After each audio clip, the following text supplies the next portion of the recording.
I started doing TikToks. And when I started doing TikToks, the only thing that shifted was I used to interview people and I used to try to be so professional and try to worry about what other people want to hear. What are the people thinking? It was like 6 people watching my show and my mama was one of them. You know what I'm saying? So it was like, mama gonna always support. I was like, I could just be myself, right? Yeah. I've always done that. And if you don't expand and literally lean into the things that you fear, I have a TED Talk called Failing Forward 101. And it's solely about resurgence. It's about the bounce back. It's about you going for something different. And I feel like that's something that every entrepreneur has to experience, no matter how successful. Just try something else. Starting over with something, whether it's a hobby and you want to kind of see how this crocheting thing could go, or you want to pop up a lemonade stand for your kids, just that beginning stages and going through those journeys and like relearning things and having to meet people that you're not comfortable with in that same market. I feel like it just puts another fire under you. I think you are a testament of somebody that, okay, I'm from another city, but it's like you took territory in another city, found a need, and built your community and built where you are. Welcome to Be Real with Sarah, where the bee may sting and the real never dies. Hey y'all, welcome to another episode of Be Real with Sarah. Y'all, we are in for a treat. We're going to have a whole bunch of fun. And I feel like I got my black on, so it seems super professional, but we're going to do some kiki, haha, and we're going to learn some things because we got somebody that is local to the city that does amazing things and they know the city so well. And as somebody that just made a year, I got to test her to make sure she really know her city. But y'all, we have someone that is known in the city as food lady. So for my people that love to eat, because I'm a thickums and I really love to eat. I love to chow down, I like to go to little places. I like to have my happy hours and all my things with my friends. We are sitting with someone that not only knows the city, knows food, knows culture, but she has created a movement, an event, an experience, something that we believe is going to go down in the history book as one of those events that you really got to check out so that you can learn your city and all the things about the culture, food, and just how to be a part of something bigger than yourself. So let's welcome the founder, the owner, the creator of Southern Taste of Dallas, Luscious. Okay, that intro. Okay. I had to put my PR hat on. You know what I'm saying? Okay. I was like, girl. Okay, yo. I know my stuff. I know my stuff. Period. So we gotta do like I gotta test you out, okay? Because I'm a Southern girl, so I want to make sure, as being my first year, where are the places I need to go? Okay. Let me find my questions. Okay, you ready? Are you nervous? I'm ready. I'm ready to hit the buzzer. Whatever you got, I'm ready. Okay. So, what is a good happy hour spot I need to check out if I hadn't checked out? Good happy hour, Double D's. You need to go to Double D's for happy hour. Really? So that you can get your $7 drinks, and then if you go on a Thursday, you can get there a little early because you can be there before the line. So that way you're a little tipsy before the line get crazy. You already inside. Yeah. Now I didn't been on a Thursday on a Double D. People they take that line. They don't believe it. You got to get in that line before. Okay, happy hour. That's why you go to happy hour. Okay, okay. Now this is what a real test, and I want to hear your answer. Okay. Now I'm from Alabama, the water. Okay. What is the best spot to get some good crawfish? Oh, Mr. Cajun's, hand down. Mr. Cajun's to get the crawfish. You got to go to Mr. Cajun because he's from New Orleans. So it's soaked in that real. It's the real. Okay. It ain't just all the sauce on top of it. Okay. It's the real water. Because when I go and try it's Mr. the Cajun, dirty water. It's the good water. It's the good water. Yeah. Okay. Yeah. Okay. And my last one. Here's one question. What is the most underrated restaurant in Dallas right now? Oh, underrated? Mm-hmm. The social media do a lot of chatting. Underrated restaurant. Mm-hmm. Man, okay. So underrated restaurant. Oh my God, there's so many that's underrated, and that's the reason why you can't we did the award show because it's so many, so many. But underrated. You may just have to name a few of them. I would say I don't know how to pronounce it, but it's Pacheco or Pachaco or Pachinko or something taco and burger. That burger crazy. What? Burger is crazy. It's so good. It's so good. Mr. Wong's. I don't know if people own the Mr. Wong's, but for the people that got a family of 5, baby, you gonna get 15 chicken tenders for $15. What? And you gonna get some rice. Don't sleep on that place. Please, What? but don't go because I want to continue to go. I want to, don't crowd it. It's one of them, don't. And I feel like this is one that y'all gonna go crazy on me. But Sweet Georgia Brown is underrated. I don't know why people be hating on Sweet Georgia Brown, but that food is so good. And you can eat off that plate for at least 4 days. They gonna pile that plate up. You gonna eat that plate. That's one thing I know about Texas. They give you a lot of food. Yes, because everything's bigger in Texas. Literally, most of the people cooking are diabetic. They gotta be. we gotta be sick. Because you got to be. If I'm big, you got to be big. Everybody got to be big. What you trying to? I feel like in Texas, it's girl. What you trying to diet for? Like they get mad because why are you trying to diet? I'm trying to work out and trying to be a better self. Like I don't have to be eating. They all get this irritated. Food. Why are you trying to do that? Like the salads, Big Daddy salads. There's no reason why there's a whole chicken on top of this lettuce. It's not a salad, but I love it because I feel healthy eating it. You feel healthy, but you can't. But it's fried chicken. No, ma'am. No. On top of the lettuce, but the grease is soaked in the lettuce. We can't do that. It's so good with ranch. I'm gonna have if you're gonna be on this food, we're gonna be doing some other little things outside the food, like vegan. Mm-hmm. And now what's a good vegan spot? Vegan Vibrations is good. Sankofa is good. But see, I like vegan food because I like a part-time vegan. Like when I just feel like I've been doing bad, I just be like, I'm vegan. That's your vegan. Yeah. And you feel good after that. You're like, I'm good. It's another lady. She's the vegan black pinup or something like that. I'll catch her at events. She had these like crawfish balls, but it wasn't crawfish because it was vegan and it was the what? Like boudin balls? Yeah. Yeah, but it was vegan. It was vegan. It was flavorful. That's the type of food I like. Yeah. I don't wanna feel like I'm eating too healthy. I wanna feel like I'm eating some like ham hock. Yeah, trick me. Trick fool me. Fool me. Like for real. My money's good, but fool me. Girl, we gotta talk about who you are, how you came to be who you are. You know, at the Be Real with Sarah, we like to talk about business, life, and beyond. Okay. And you have built a whole movement, but before you built this, there was a whole different Luscious. And so talk us through who that person was. Wow. Okay. So anybody that has followed my journey, which I appreciate everybody that has, but I have always had this, I just want to be involved. I want to do something. So a lot of people know me from being a girl that was selling hats, belts, whatever, hair. That's how Luscious came about because I had a business called Luscious Barbie and I was selling hair and plus size lingerie because I wanted to put on for the plus size girls, okay? Period. And when I started doing that, then I was selling men's hats and stuff. I opened a boutique. I had a boutique inside of Big T, so that I kind of networked with a whole lot of people. Then after that, I did a internet radio show called Let's Talk Dallas, where I would only interview artists here in Dallas, and I wanted to highlight the positivity of Dallas in general, because a lot of people that were talking about Dallas was only talking about the negative stuff that was going on in the city, or the rap beef. I wanted to catch people's stories. Like Behind the Grind was my segment. Then from there, I grew into moved to LA. I got fired from a job and I decided, okay, I'm just gonna go to LA, go network. Life depends on it. Went out there, I did like different shows, all of that stuff. Thought I was never gonna see Dallas again. And then the pandemic happened and I came back to Dallas. Then I started doing TikToks. And when I started doing TikToks, the only thing that shifted was I used to interview people and I used to try to be so professional and try to worry about what other people want to hear. What are the people thinking? It was like 6 people watching my show and my mama was one of them. You know what I'm saying? So it was like, mama gonna always support. I was like, I could just be myself, right? Yeah. So my very first video was actually Sweet Georgia Brown. And in the video, I was like, y'all, I started off with another Dallas Texas check. I was like, if your barbecue restaurant don't have potholes in the parking lot, I don't want it.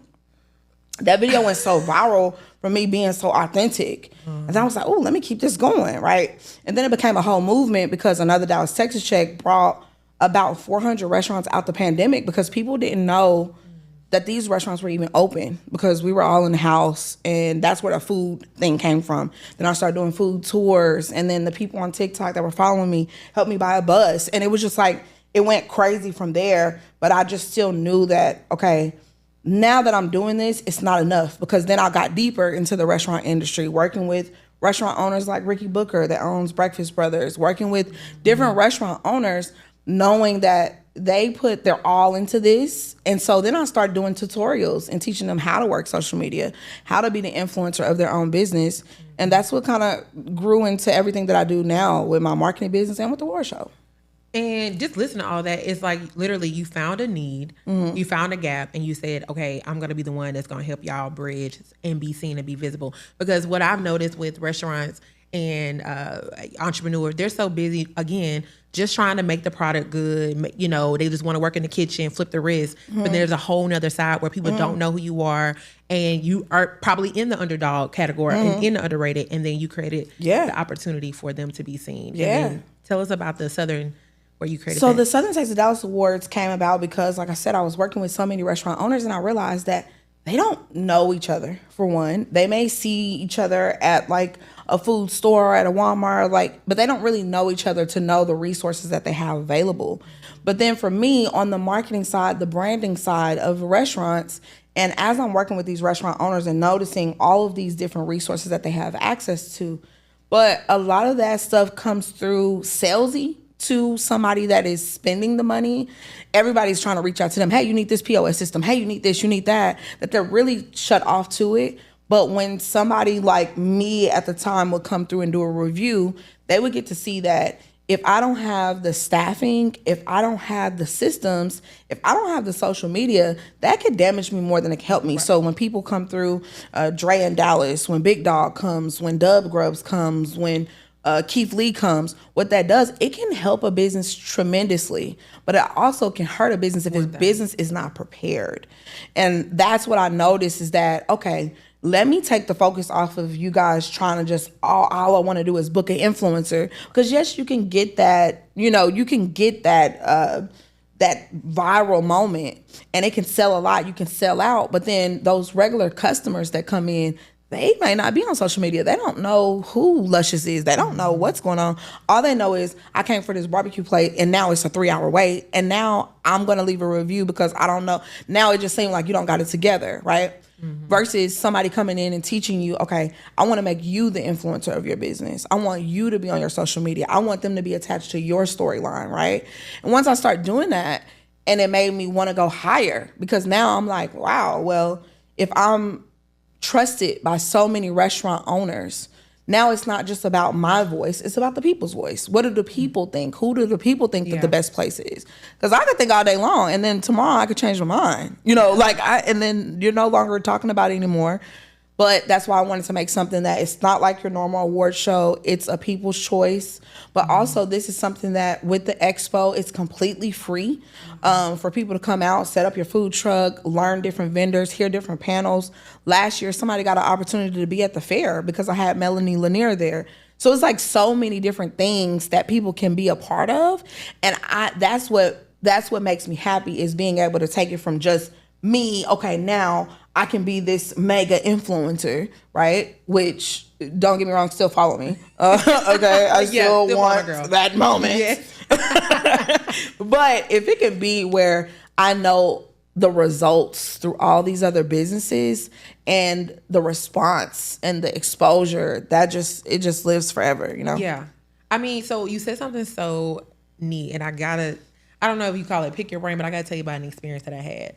So I don't think restaurants understand that any natural body can get on social media and talk about their experience or their food. And my marketing PR hat always goes off about creating the experience before they even get into the space and then once they get into the space. Because again, we have TikTok, we have platforms that can make or break our business, even outside of a huge influencer like the names that you mentioned. So we're in this time of AI where we're seeing restaurants use AI images instead of the actual food images.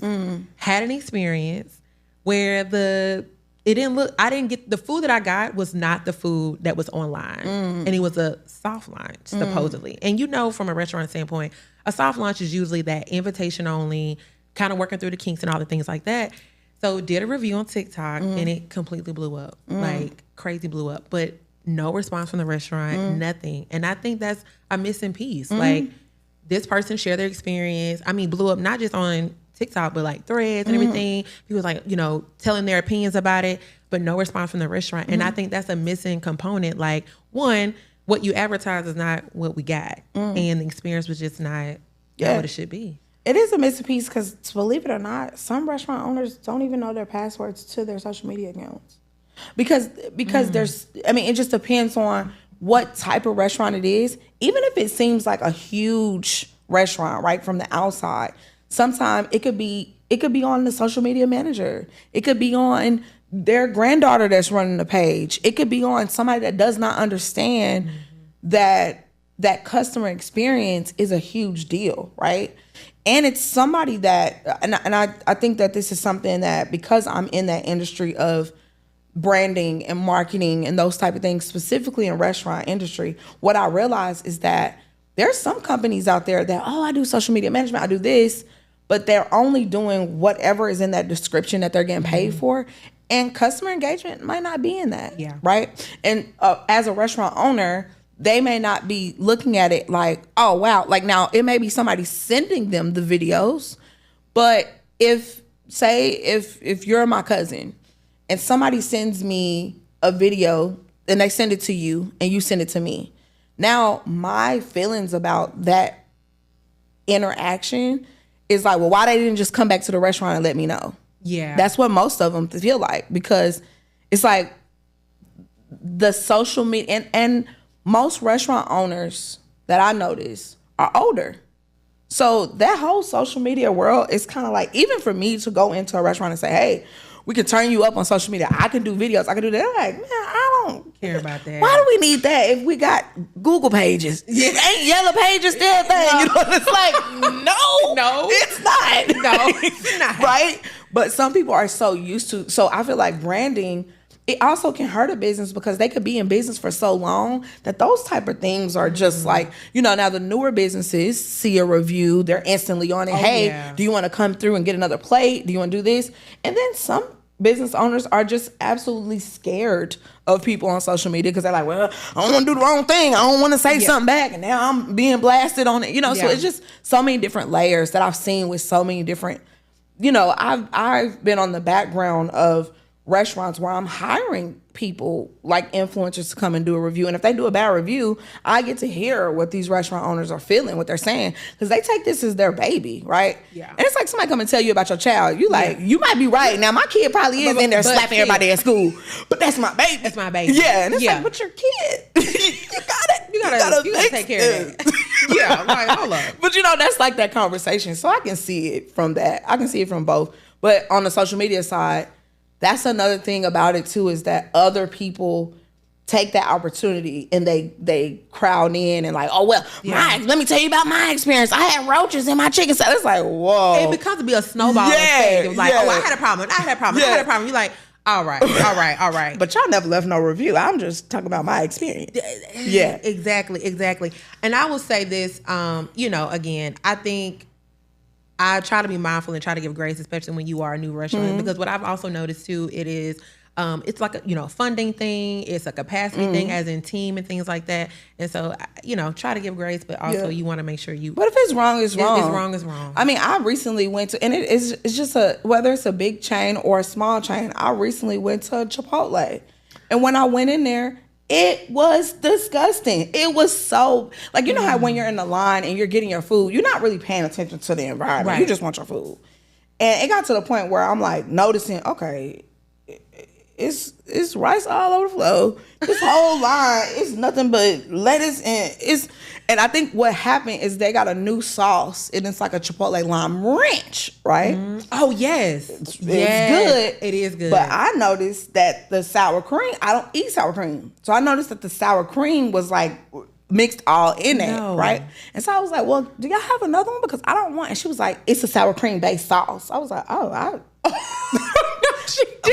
but the base and this sour cream is cross contaminated. I don't. And she was like, yeah, but I don't know how you don't like sour cream. This is the lady behind it. I don't know how you don't like sour cream because it's sour cream based sauce. Don't make me shout them out, because I talked to the manager. The manager kind of was just like, it was, when I got to the register, it was a bucket of water sitting right here, as if on the customer side I'm supposed to wipe down this side, but why the bucket ain't over there on that side, so they can wipe that down. But when I was talking to the manager, just the whole matter of fact, like, oh yeah, I mean, it's dirty. Ooh. And I was like, but you're the manager, you're on shift, and my experience as the customer is, I feel like I just got scammed for spending my money, because how, like, And your money good. I don't want to eat here anymore. Yeah. And he was just like, oh, I'm sorry. Like, I'm thinking, and maybe you're going to say, you know what? This one is on us. Let me go ahead and refund you. Or, you know what? Here's a little Chipotle voucher. You come back. Something. He was just like, oh, babe, that's just what it is. He was like, I be trying to tell them. You be trying to tell them, like, what are you so talking if it's about? wrong, if it's the experience is wrong, it's wrong. And in that moment, I felt like, I'm gonna write a letter. Like, yeah, I'm gonna take this to the top. but I didn't, because I was just kind of like, okay, I'm gonna call corporate. You get an AI answering. I'm like, okay, now I feel defeated as a customer, and what I'm gonna do is just not gonna go back, right? And as a customer, you feel like, well, does that really matter to a brand like that? But the experience mattered to me, because I'm like, if I get sick or something, I ain't gonna be able to get in touch with nobody. Because he was just like, I'm sorry, babe. Like, that makes me sad. Everybody had nasty food today. It ain't just you. That's how he was just like. And the girl was like, I was like, but the sour cream is dipped in the ranch over there. She was like, it's a sour cream based sauce. Like, and I felt so dumb, because I was like, ranch is based with sour cream? I thought it was just ranch. Like, what? That makes me sad, because I love Chipotle. Yeah, I do too, but I just want to be going to that one. No. I want to be going to that one. Dang. Yeah. But I'm like, to your point, your experience is your experience, no matter how big or how small. But they really just did not care. They didn't. It was just the location you went to, because some locations ain't. But Mr. Chipotle, if you're watching this video, watching this, y'all could at least gave me a lifetime little gift card or something. I hope somebody see it, and I hope they reach out to you. They're not. She said, girl, please. They're not. They're not. That's it. They got dealing with their own stuff. I mean, just listening to you, clearly, it looks like, you know, my girl got it all figured out in a sense. Kinda. Like, you know, she doing it. She got all these relationships. But in the midst of all of that, right, have there been times where you doubted and said, I don't know if this is for me? All the time. See? All the time. I'm a Libra. So for me, everything is fleeting. Like, nothing feels like, I remember me last year after the award show, I just felt like, okay, we've done this. What's next, right? After I got done writing the movie, we filmed the movie, launched the movie. What's next? Like, it just everything feels like there has to be something after this. And that could just come from within, of like me wanting to prove that I can do more. That could come from creativity, of me feeling like, okay, if you could do that, you could do this. And that could also come from just me feeling like, you know what? Is this being seen? Is this being noticed? Is this something that, you know, okay, am I doing the right thing? Am I in the right lane? Like, I'm worried about other people. I could just take all this focus and put it back into me. I could really focus on my own brand, but it's something within me that's like, okay, but helping other people's brand is what makes you happy, right? Yeah. And I look at it as ministry. Like, I look at it as like, that's your purpose, that's your calling. And we need more people like that, because there's, again, so many people are not being seen and being visible, and they don't know how to. Right. And then you're the one that helps them vehiculate and figure it out. Yeah. But sometimes that just feels like, is it? You know? Yeah. Is this what I'm supposed to be doing? But I feel like it's always that, you know, confirmation along the way where you feel like, okay, when you get to see the results of other people that you know would not have happened if you wouldn't have inserted yourself, or you wouldn't have gave that extra mile, or me being a person that I'm not going to just do, if I meet you and I know that there's a need, if I meet you and I know this is a passion, if I meet you and I know that this is something that you really thrive to do, whether it's a restaurant, whether it's an artist, whatever, I'm going to do my best to make sure that my place in your life is something that's impactful. Because for me, it's one of those things that it's not even really about what's in it for me in return. It's more of like, that's something that I wish that the people around, I want the community of people around me to think of me in that same sense. Yeah, and that makes a lot of sense. So with you building, being known, food lady in Dallas, like, have you ever noticed, because, you know, with the influencers, I think the thing is that I've noticed with influencers, they're just like putting out the content, they're excited for what they're doing, but then they start to experience people that really don't want to be, that want to be around them for a certain purpose or connection. Have you ever experienced? Absolutely. How did that Try dating in Dallas. I mean, it's one of those things that it's a blessing and a curse for people. Because, I mean, I think even people that do content on any level, you might look at it like, oh, this video only got 300 views, or this video only got 500 views, or this one got 10,000 or whatever. the amount of people that have seen you, and not every one of those people have good intentions about you. Not every one of those people will be happy for you, and they may feel like, oh, well, if you could do that, I could do it, right? Or because you did this, I'm going to try to do it. Or I'm going to try to get close to her because maybe I can get some information for free of what she would charge for. Or, you know what I'm saying? Like, it's so many different layers. And when it comes to friendships, when it comes to dating, just seeing who's genuine and who's willing to be reciprocal with that. Because sometimes you can just tell. Like, you know, I've met people that's like, oh, you know, the whole time on a date, you talking about, oh, what it's like to have 88,000 followers, and I wish like, what? Is this a consultation? Is this an interview? What? Because I always wanted, man, from when I was little, I used to want to get in comedy. Like, no, they use you as the kind of like the come up. Because the thing about it is that I love to talk. So if you get me in front of some, listen, if you're watching this, you get me in front of some Papados and a little lemon drop. Now Papados having really good lemon drops. Okay. But I'm just saying, and some people will see that and they look at that as an advantage, right? Or even friends like, oh, girl, we should do a video together. It's like, I haven't talked to you since the 7th grade. What do you mean? What are we going to talk about? Oh, no. Let's just do a review because I got this album I'm trying to, like, okay, that's gotta be right? tiresome. So it's just, and I feel like on any level, and even on the level of like social media where people acknowledge you, I can only imagine like on a level of like real celebrity, it can get lonely sometimes too, because you just don't know people's intention. And I'm a really genuine person when it comes to intention, the people that I want around me, the people I want to invest in, time and energy, right? And it's just like, it's one of those things that it can get tricky. It can get tricky. You hit me on the whole dating in Dallas thing. Yeah. Like, she said it's, that's what they say. They say it's not good out here. Have you tried it? Yeah, I have. Oh, okay. I feel like now men are like, they the prize. Like, it's about them. And then they'll look at you so many times and they won't say nothing. I mean, because it's like, you're not going to approach me. But I thought they were supposed to approach you. Right? No, they feeling like they the prize. That's what I'm saying. I'm like, you don't see me over here fine.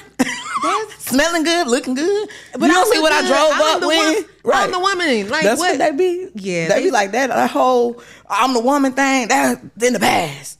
You come buy me a drink.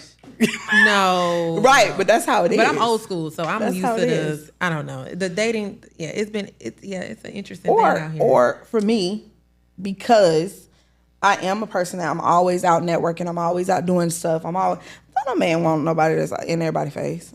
So sometimes it just be like, girl, you're just friendly. I'm like, I know, right? But they gotta love you for who you are. That's who so you friendly, are. right? And they like, yeah, nah, I don't like that. It's like, what? They want somebody at home. Yes, I can't be at home. How am I gonna make money? How am I gonna grow? Yeah, they want to watch Netflix. I think if I had somebody that was like, you don't have to work, you stay at home, watch clothes fold, I'd be like, fold. Fold. They want you to keep the house. You keep want the me kids, to fold clothes by myself? Cook dinner. Have it ready for them when they get off work. You don't want Uber Eats? You know how many options we got? No, they want you to cook. Dang. And make sure they taken care of. But what if you don't like the food that I cook? Then what? Now we wasting groceries. Now we wasting money in this economy. Can we not get a maid? Like, no, they don't want that either. I wasn't raised like that. So I want you to do it. You want to have your mama come over? Like, what do you want to do? Because I can't do it all. Oh, yeah, they want you and to do I it have to be out. I got to be doing something. Because we met at a networking event. Yeah. And you was networking and doing your thing, and I was networking. And I think people feel like once you get to a certain point, you've arrived. And so you don't have to do all the things, but you still got to keep going. Yeah. You still got to keep pushing. Because who else is going to do it for me? It's like one of those things, if you get to a point where you feel like I'm comfortable, I could have days where I don't leave the house, but where's the fun in that? Because if I can't spread this vibe, like, your vibe is what would the world have? We need a Luscious. What would the world have? Like, what would y'all do? I don't want to bore y'all. I don't want, like, yeah. I don't want to have y'all out here just where y'all just don't have nothing. So I gotta be the world in the needs room. you. Right. That's if I'm not in the room, it's like, what? You know? Period. Yeah. So with the importance of networking, how do you feel compared to, because I know you're well traveled, you're well experienced. Talk about like the culture here as it relates to networking building compared to other cities. I feel like in other cities, people are really willing to talk to other people. And even people that come from other cities and they come to Dallas, they're willing to approach. I feel like people that's from Dallas, they go to networking events with their friends, or they click up at networking events. So where you don't really know if I can approach you or not. Are you here to meet people? Are you here to like, you know, so it's I find myself at networking events that are like tech events or events that I don't have no business being at because I don't have nothing to do with tech, right? But it's a way that those are the people that's like out there willing to meet people. They're talking about what they do and it's not competitive. I feel like in the spaces, I've been to a lot of different networking rooms, but I feel like in those spaces that it's people that we're doing a call for influencers and creators and actors. And then it's like when you get there, everybody is kind of like gatekeeping the information, or they're not really wanting to meet other people. And I've been to other cities. Only other city that I've been to that, like LA, of course, there's a lot of networking, but there's also let's exchange information, and you see them somewhere else, and it's like, girl, who are you? Why are you talking to me? Please don't talk to me. And it's like, I have look at the picture with us, and they're like, girl, please. They're like, who's this? Why are you talking to me around my real friends? And I'm like, so. But what I've learned to do is, not only just approaching people at these networking events, but I also like to do events like Dinner with Strangers. Have you ever heard of Dinner with Strangers? No, I haven't. And this is not an ad because I've been trying to be a collaboration with y'all for a minute. So this is not something for y'all to clip and use. Okay. All right. Period. But Dinner with Strangers, I love it because it's like an app, time left, right? And you go, and all they get is your zodiac sign. They get your industry that you're in and your age. And on Wednesday, everywhere around the United States, you can go to a restaurant and you meet up with like 6 to 7 people that you would have never met before, and you just have dinner with them. And you pay for your own meal, and then you just talk to complete strangers, and it's so fun. I like doing stuff like that because there's no reason, like there's no common, like, you know how you go to like a mixer where it's like, oh, okay, I can meet with you and you do PR and maybe I can learn from you. It's none of that. You might meet a Chinese doctor. You might meet a Indian that builds stuff at Burning Man. You might meet anything, anybody. And it's just somewhere that you can build your network of like, okay, I met some cool people today. I've never heard of that. So those are cool events to kind of learn how to just talk to people and learn people and not really have a motive behind it. I feel like a lot of networking events, the culture is to have that motive of like, I gotta leave here with some good ones. I need to leave with an entertainment attorney. It's like, you don't even do entertainment. It's like, you ain't even what? You know? So those are the type of things that you definitely That's interesting you said that about Dallas. Because I meet so many transplants and everybody's just so excited to be here. But the people that you meet, not from here. That's true. Do you meet a lot of people that's from Dallas? When you do meet them, it's just kind of like, okay, girl. They just like excited. We all excited to be here. Yeah. Like, it's like, you know, but when you said that, but then other cities, you know, we were talking about how I came from Atlanta, and you said you think I'm from Atlanta because I was there for so long. Yeah. Once you somewhere for 8 years, you from Atlanta. Them people, they know you from Atlanta. But I'm from Mobile. I want to see how many people in the comments know her from Mobile, Alabama. We're going to see the 2 people. Because I be going home and I'm like, where are we going? Yeah. What is this? That's how it is. Like, all my people are from Arkansas. Shout out to the Arkansas people. Okay. But when I go out there, I'm literally at my granny house because I don't know. You don't know where to go. All they got in the town is a country store, a Dollar Tree, a pawn shop that ain't never open. I don't know who owned that pawn shop, but it ain't never open. But it's one of them things, like, I couldn't give you a tour around there. I couldn't tell you where to go. And I feel like that's what determines where you from. And when the whole where you from conversation come up, it's like, where do I pay rent at? That's where I'm from. Wherever I'm paying the bills at. Wherever I'm paying the bill. I love that. Yeah. I think you are a testament of somebody that, okay, I'm from another city, but it's like you took territory in another city, found a need, and built your community and built where you are. And that, to me, teaches the listeners, like, I can build somewhere else. Yeah. I love that. Yeah. Being a builder. Like, how does it feel to be a builder in the midst of still trying to figure it out? I feel like I've always been that way. Like, I've always been the person that I love to learn. I've been to school for a little bit of everything. I've been to school for medical assistant. I don't like sick people or blood. I don't know why I went to school for that. Why did you do that? You're just trying to figure it out. I don't know why. I'm just trying to. They said it was going to make money.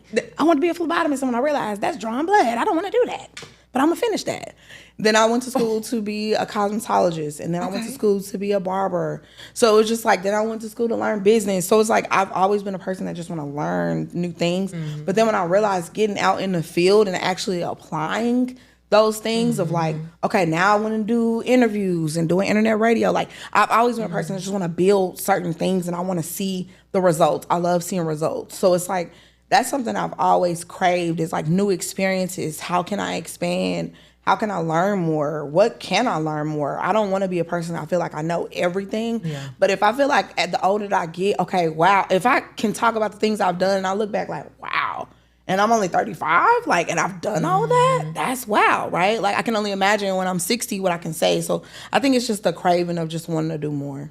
Yeah, and I love that. So I think a lot of entrepreneurs, we, again, be so caught up in doing what we do, but we don't stop and take the time to actually learn. So what do you think are some things that entrepreneurs or professionals are really missing as it relates to building businesses and building culture in their community? I feel like a lot of entrepreneurs or people in general are missing the go for the no. Like, go into the no. Like, if you feel like, okay, well, I don't want to go for this or try to learn this or get this information because what if they tell me no, or what if I can't do it?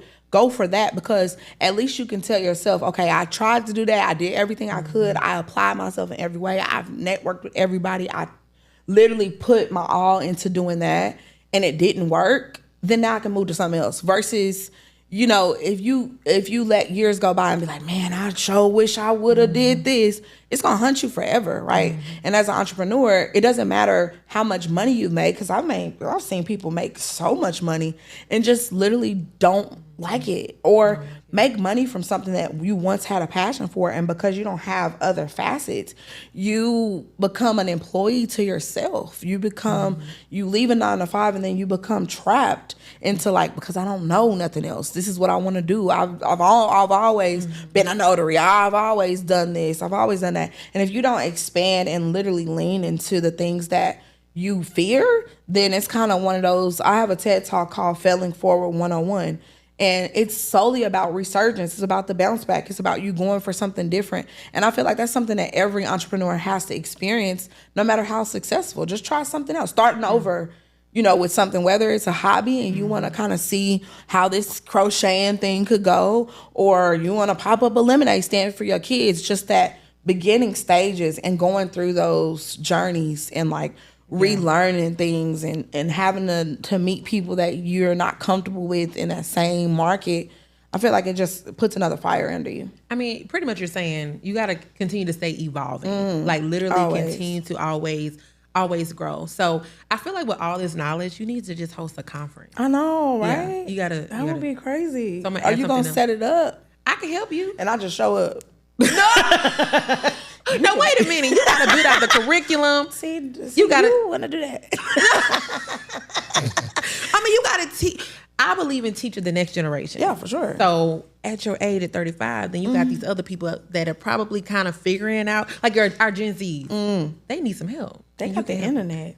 The Gen Zs, I feel like it's one of them things where even as the kids that are growing in the 2000s, they don't know nothing else but their phone. I think eventually where we're headed is like virtual schools and nothing but virtual school, because to get them to interact in real life, to show up to a conference and be like, I'm eager to learn, it's kind of like, where can I scroll? You know what I'm saying?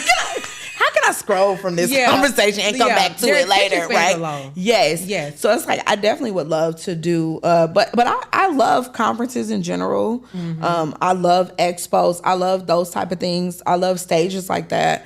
I even spoke at like Credit Con. I'm not a credit repair person, but I spoke there because it was so many people that were in there. I love teaching older people. I don't know. I just have a soft spot for older people. I love it. Like people that are like, I got my second win. Like, you know, let's see what we can do. And I'm like, oh, you love sci-fi? Okay. Now you do credit. Okay. You should be the sci-fi credit guy. You should teach both. You know, like I love to be able to turn those wheels, because I feel like those people are more willing. But the younger people, I feel like I would be open to it. But definitely once you build out the curriculum, you do all that. Not you give me homework, y'all. I'll be over here doing this stuff with the clients, and I got to. Yeah, we're gonna have to figure it out. Because I think it'll be so much fun. Yeah, I think it'll be fun.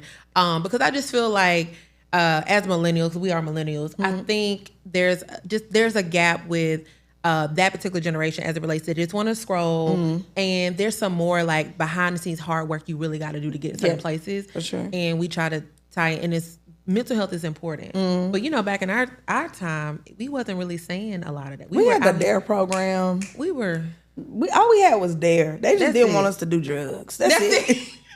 They didn't care how our brain was working. That was it. They was just like, don't do drugs. Don't smoke cigarettes. Don't smoke cigarettes. Smoke cigarettes. Don't do crack. Don't do all of that. It was just don't do and drugs. Go to college. And go to college. And wrap up.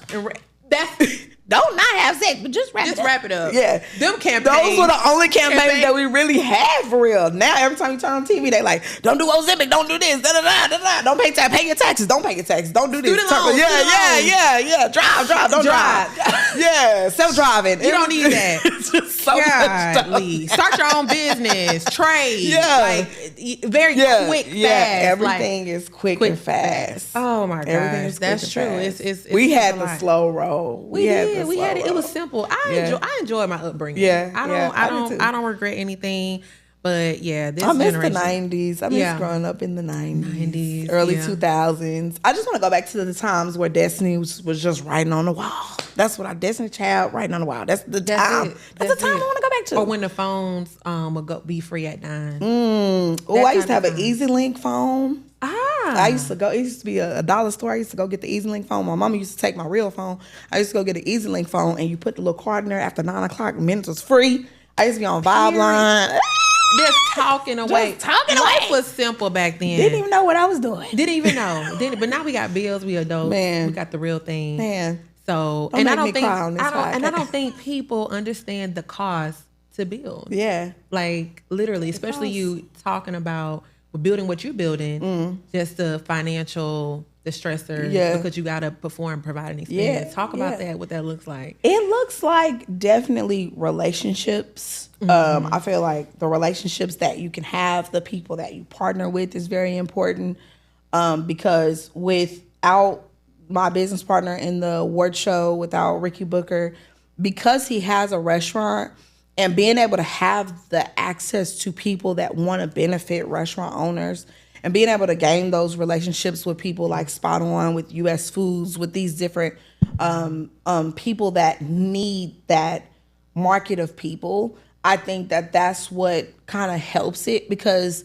any event organizer, if you don't have a specific audience that can gain from what you're giving, right? How we were talking about conferences, even with expos, if you don't have that, what can people come and they can gain and they can receive, right?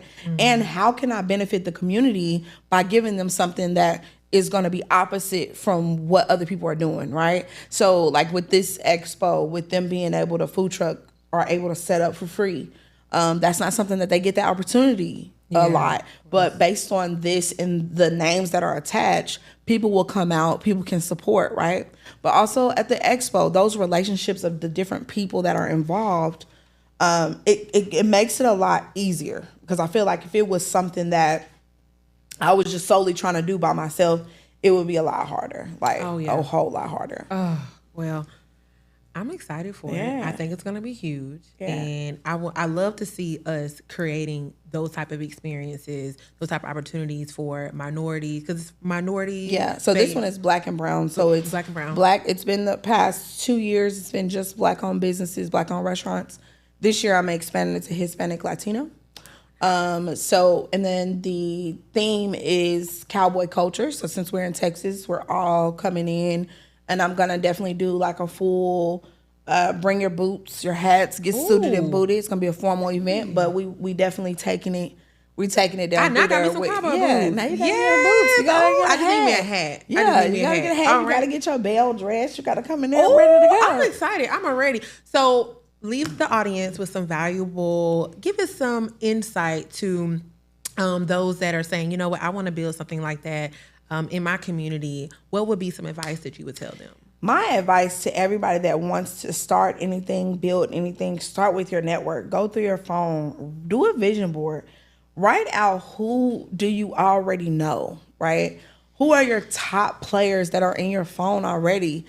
Because people don't know how to help you unless you ask. Most people are not sitting around trying to figure out how to support you because it's a world of asking for what it is that you want or how people can help you do it. So go start with your network, help, use different people and find out how people can play a part into your vision. And then from there, just start it. Just do it. Just go for it. Don't think about it. You can plan, but don't spend too much time planning. Spend more time executing. Oh, I love that. Oh, girl, you just really dropped some gems today. Did I I? was so excited. Yeah. And you look good. Thank you. Clock it. Thank you. Woo! Y'all know, like I say, I like to bring y'all really good company. And she said something so important is literally look in your Rolodex, look in your phone, and see who is in your circle, who is in your community that can really help you take it to the next level. And you're probably literally missing the missing piece, and that's probably right in your area of connection. So y'all know what I tell y'all at Be Real with Sarah, to make sure that, again, you be real, you spread the honey, and you just be you. All right, until next time, bye.